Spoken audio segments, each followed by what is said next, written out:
La fièvre orange, une recherche historique d'Oscar Gelderblom, Université d'Anvers. C'est toujours la même chose lorsque les Pays-Bas participent à la Coupe du Monde. Tout le pays se pare d'orange.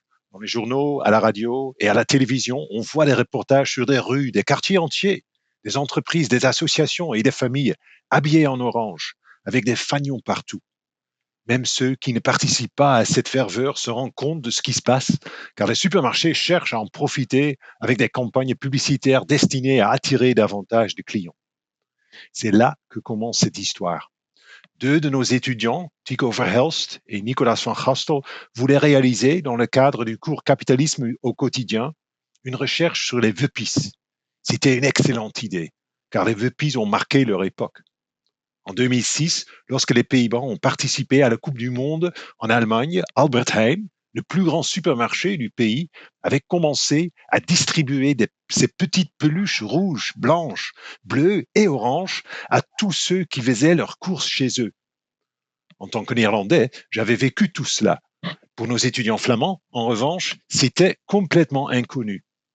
Heureusement, Tycho et Nicolas ont retrouvé d'anciennes photos et vidéos permettant de montrer exactement ce que c'était ces wuppies, ainsi que la publicité diffusée à l'époque par le supermarché. Beste Albert Heijn-medewerkers, wij gaan er dit jaar helemaal voor. Wij steunen Oranje. En wat hebben wij? We hebben wuppies. Bij iedere €15 krijgt iedereen een wuppie. En daarmee steunen wij Oranje. Dat gaan we allemaal doen. En we hebben ook een fantastisch lied daarvoor. Moet je luisteren. Muziek.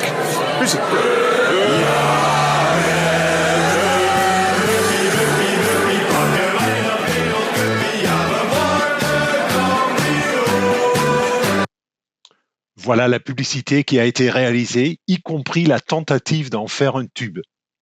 C'était une vraie fureur à l'époque. Et ce qui était génial dans les recherches de Tycho et Nicolas, c'est qu'ils ont également retrouvé en ligne un forum de discussion des employés du supermarché. Ceux-ci étaient très en colère contre la direction, car la campagne avait été si mal préparée que les wuppies manquaient rapidement dans les magasins. Les employés devaient alors faire face à la colère des clients mécontents. Alors que cette Coupe du Monde a à nouveau produit toutes sortes de campagnes publicitaires aux Pays-Bas, je me demande depuis quand remonte cette tradition, ce marketing effréné, cette fièvre orange. Mes propres souvenirs remontent à 1978. J'avais alors 7 ans et nous étions allés regarder la finale chez mes grands-parents, avec toute la famille. Les Pays-Bas affrontaient l'Argentine. Je me souviens que tout le monde, même les enfants, avait parié un peu d'argent sur le résultat. Mais je ne me rappelle rien de publicité exagérée. J'ai donc décidé d'appeler ma mère. Goedemiddag. Dag, met Oscar. Dag Oscar. Hallo. Ja, nee, ik heb een vraag. Ik ben wat onderzoek aan het doen naar de Oranje-gekte in 1978 bij het wereldkampioenschap voetbal. Dat wij toen bij opa en oma keken. Wat weet u daar nog van? Nou, het is dat je me vertelt dat we bij opa en oma waren, want dat zou ik zelf niet geweten hebben. Ik herinner me daar helemaal niets van. Maar ik moet je ook zeggen, ik interesseer me ook totaal niet voor voetbal. Dus ik ben daar nooit erg alert op geweest. Ik begrijp het. Nou ja, dan moet ik weer verder zoeken. Dank u wel.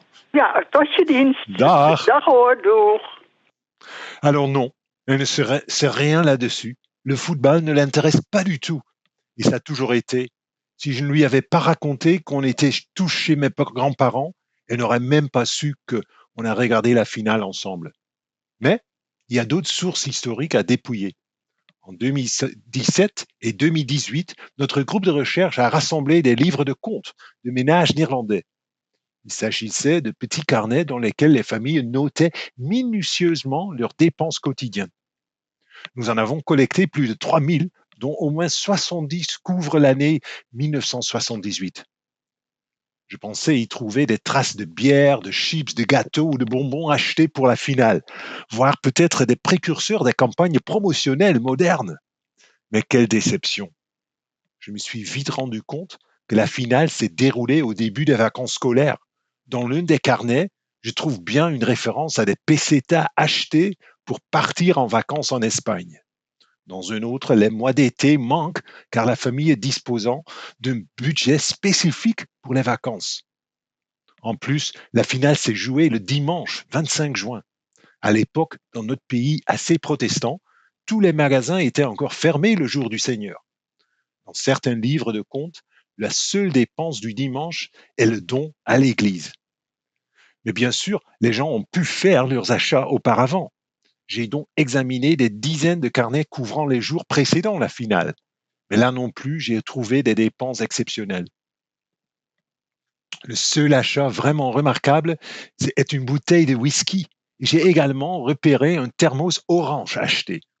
Un petit instant, j'ai pensé tenir une preuve intéressante avant de constater qu'il ne datait pas de 1978, mais de 1976.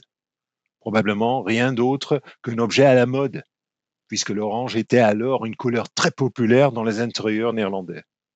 Donc, aucune trace de folie orange dans les livres de contes. Mais je n'abandonne pas.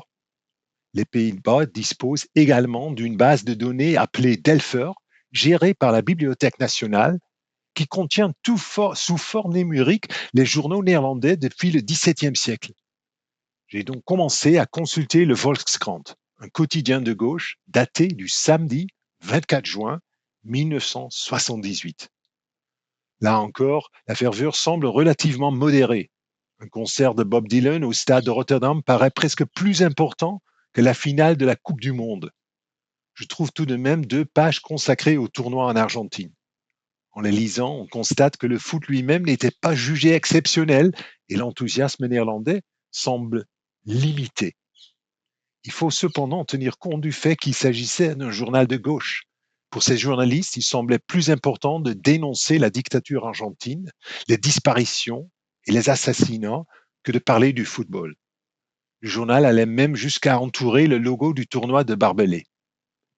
Les Néerlandais ont-ils détourné le regard de la Coupe du Monde de 1978 ? C'est possible. Mais lorsque je repense au championnat organisé au Qatar en 2022, j'ai tendance à penser que non.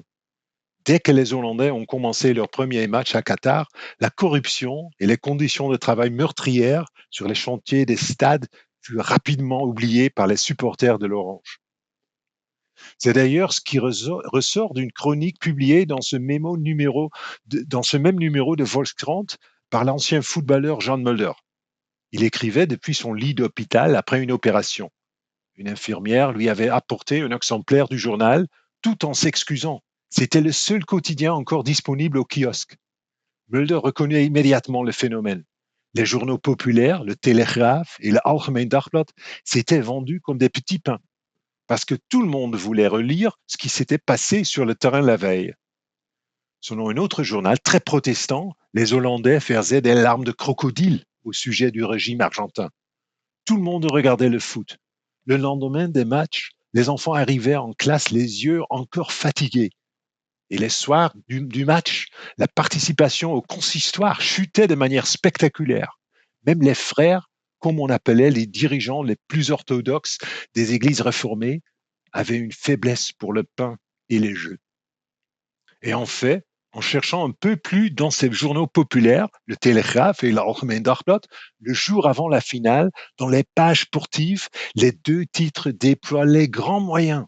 Composition d'équipe, reportage d'ambiance et pronostics sur une éventuelle victoire de l'Orange.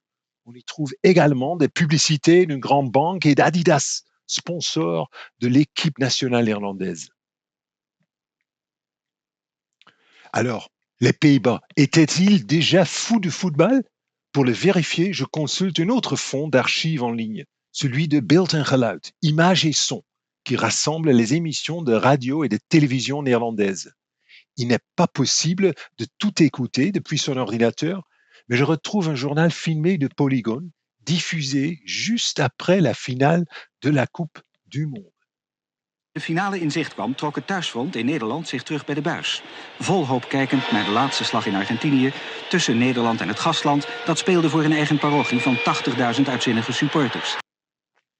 Voilà ce que c'était, une soirée devant la télévision, le menton posé sur la main, en espérant une issue favorable. Les Pays-Bas étaient menés 1-0, puis avaient réussi à égaliser tard dans la seconde mi-temps. Mais en prolongation, l'Argentine nous a totalement dominés, Score final, 3-1. Je me souviens de la déception. Surtout parce qu'une de mes tantes, qui comme ma mère ne s'intéressait guère au football, avait remporté le concours de pronostic en prédisant précisément cette défaite par 3-1. Cela ne se faisait pas. On ne pronostique pas la défaite de son équipe. J'ai dû attendre le championnat d'Europe de 1988 pour pouvoir cette fois soutenir l'équipe nationale néerlandaise jusqu'à la finale victorieuse. Ce fut le premier et jusqu'à aujourd'hui l'unique grand titre remporté par une sélection qui, depuis, est systématiquement portée au nu à grand renfort de tambours, de fanfares et de marketing toujours plus envahissant avant de retomber prématurément de son piédestal.